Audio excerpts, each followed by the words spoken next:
ကျွန်တော်ဒါကလာ50-60လောက်ပေါက်တယ်ဆို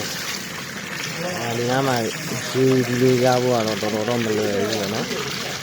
ဒီအဲ့တော့ဒါကြီးပေါက်ဒီဒါနဲ့မှမရှိ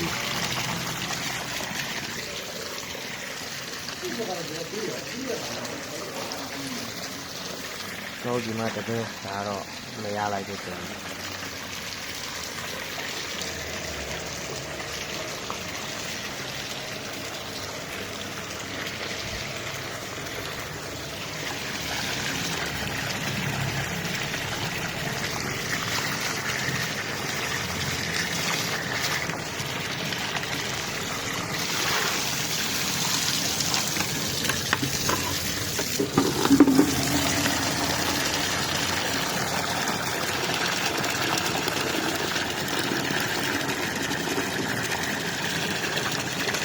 ညာကျိုးတာထည့်ထားတာကျိုးလည်းမထိမ့်ပါဘူးကွာ